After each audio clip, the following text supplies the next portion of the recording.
वक्त बीजेपी नेता गिरिराज सिंह का बड़ा बयान सामने आया है। उन्होंने अंकिता केस को लेकर हेमंत सोरेन सरकार पर निशाना साधा है और तुष्टीकरण की नीति की वजह से हत्या हुई ये आरोप लगाया है और साथ ही कहा कि अगर लड़का हिंदू होता तो हंगामा मच जाता। गिरिराज सिंह ने बीजेपी की एक्सपेक्टेड लाइन के मुताबिक हेमंत सोरेन सरकार पर बड़ा हमला बोला है।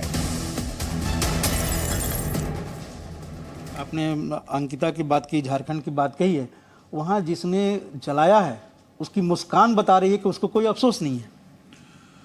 क्यों उसको अफसोस हो?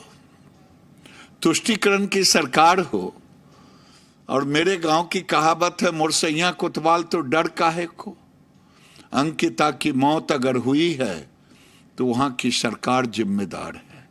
उसके परिजन और अंकिता जैसा आ रहा है खबर, वो गुहार प्रशासन से पहले कह रही थी कि मेरे साथ ये घटना घट सकती है। ये लगभग 80 एकड़ में सहजन के पत्तों को उगाते हैं। 100 ग्राम इन पत्तों के पाउडर को लगभग 600 से 800 तक के भाव में आराम से बेच देते हैं। आपको भी शुरू करना है तो अभी डाउनलोड कीजिए फ्रीडम ऐप को। लेकिन तुष्टीकरण की नींद में सोई हुई प्रशासन, कोई चिंता नहीं, कोई कार्रवाई नहीं।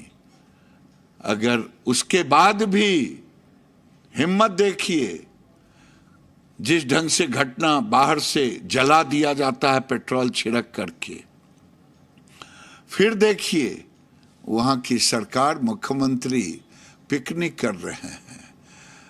अंकिता जिंदगी और मौत से लड़ रही है और वहां की सरकार, तुष्टीकरण की सरकार, उसके जिंदगी को बचाने के लिए न डॉक्टर न एम्बुलेंस, कुछ नहीं। अगर वो अंकिता की मौत हुई है तो केवल वहां की सरकार की लापरवाही के कारण, वहां के प्रशासन के लापरवाही के कारण। अब अगर उल्टा होता, अंकिता अगर मुस्लिम समाज की लड़की होती और कोई हिंदू किया होता, आज टुकड़े टुकड़े गैंग राहुल गांधी सहित वहां जाते और पॉलिटिकल टूरिज्म का अड्डा बनाते। लेकिन दुर्भाग्य है कि आज अंकिता के चाहने वाले, अंकिता के परिजन, अंकिता के समर्थन में जो लोग सड़क पर आ रहे हैं कि इन्हें न्याय मिले, उन्हें डंटा और जेल में बंद कर दिया जा रहा है। तो बीजेपी हेमंत सोरेन सरकार पर जम करके हमला बोल रही है। रवि त्रिपाठी, जो आरोप लगाए जा रहे हैं काफी गंभीर है और साथ ही ये जो दावा किया जा रहा है कि शिकायत कर रहा था पीड़ित परिवार, अंकिता और उसका परिवार पुलिस से गुहार लगा रहे थे लेकिन उनकी सुनवाई नहीं हुई। अगर पुलिस ने वक्त रहते कार्रवाई की होती तो अंकिता की जान बच सकती थी।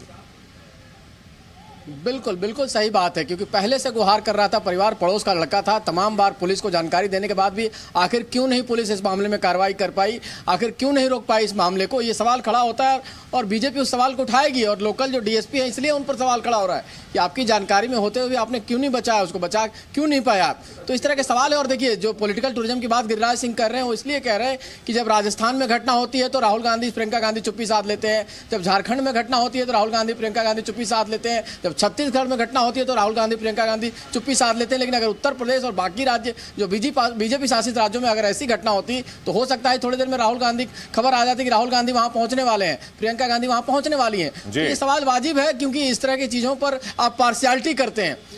तो ये पार्शियलिटी का सवाल है और कहीं ना कहीं गिरिराज सिंह भी राजनीति कर रहे हैं। गिरिराज सिंह को इस मामले से कोई लेना देना नहीं है, लेकिन उनकी भी राजनीति है। वो चाहेंगे कि हिंदू मुस्लिम का मामला हो तो उनको फायदा होता है इस मामले का।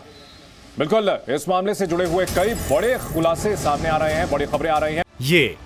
ये लगभग 80 एकड़ में सहजन के पत्तों को उगाते हैं। 100 ग्राम इन पत्तों के पाउडर को लगभग 600 से 800 तक के भाव में आराम से बेच देते हैं। आपको भी शुरू करना है तो अभी डाउनलोड कीजिए फ्रीडम ऐप को।